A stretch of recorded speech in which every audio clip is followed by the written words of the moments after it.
This week, the Australian Golf Club in Sydney plays host to the Australian Open, kicking off another big summer of golf in a country with a rich history in the sport.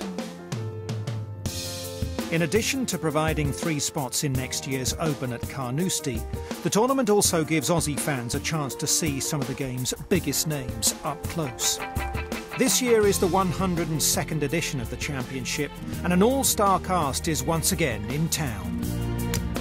We've got Jordan Spieth coming down to defend, which is always exciting. He's done so well in our event. His record is first, second, first, so he's done everything we could have asked of him, and he probably is, the #1 profile player in the world at golf at the moment. He's been so good.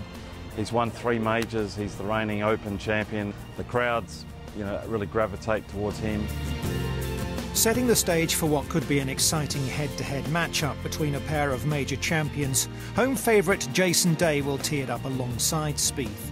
It's a welcome return home for the former world #1, who's chasing his first victory in Australia since winning the World Cup at Royal Melbourne in 2013.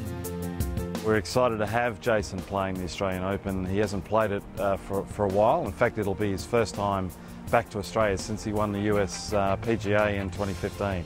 On the golf course, he's an incredibly charismatic player and great to watch type player. I mean, the things he can do with the golf ball, there's not too many people that can actually do that.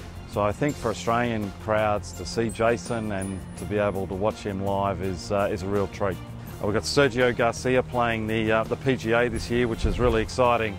So we've been so fortunate that the top players have all come down, and it makes such a difference to the tournaments.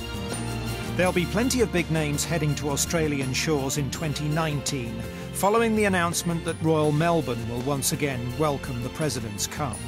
The famous composite course designed by Alistair Mackenzie has twice previously hosted the match play tournament between the internationals and the USA. Melbourne has proven itself, and Royal Melbourne in particular, to be a great venue for President's Cup. We've had a couple of exceptional President's Cups here. It's obviously the only venue where the internationals have broken through and won President's Cup, and I think there's a lot of people in golf would love to see that happen again, and to really strengthen the President's Cup and make it more of a contest. There's also plenty to look forward to for fans of the women's game.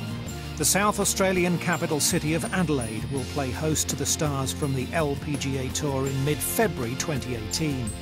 Following successful championships at the Grange and Royal Adelaide, next year it heads to Kooyonga Golf Club. ISPS Handler Women's Australian Open has worked incredibly well in Adelaide, and we've seen the city really embrace that tournament. I know the players love it. We get so much feedback from our sponsors on how great it is to interact with the girls, to play with the girls in Pro-Am. I think they are just more engaged with the crowds often than their male counterparts. So they just tend to give a little bit more back. Hannah Zhang, last year when she won, she had her own little posse following around and built this really strong connection with the local audience.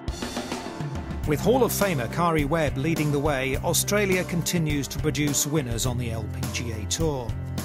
And in order to keep the run of success going, Golf Australia recently created a new position in its high performance programme, making a current pro, Stacey Keating, its female pathway manager.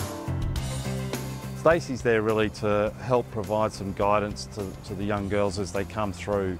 And having been on tour, having been a successful amateur, having won a couple of times on LET, she's well positioned to do that, and she's such an amazing person, so positive, that we think she'll really do well in that role.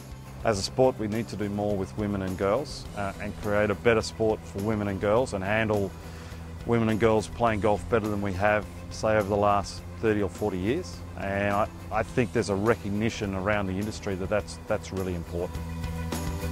An important part of that drive going forward for Golf Australia is My Golf. It's a 10-week introductory programme for children aged between 5 and 12 that has one simple goal: to develop and promote participation in golf. We've seen it grow from about 1,000 kids in 2014 to nearly 10,000 in the year just gone. And the forward projections, we'd really love to get it to a program where it's 30 or 40,000 kids. And it's really pumping new kids into golf clubs and making golf clubs stronger. And the key to it is really getting a golf club in the hands of younger kids and giving them a fun experience. And I think all of us, that should be our responsibility, to pass the game on to the younger generation and make their first experiences with golf fun.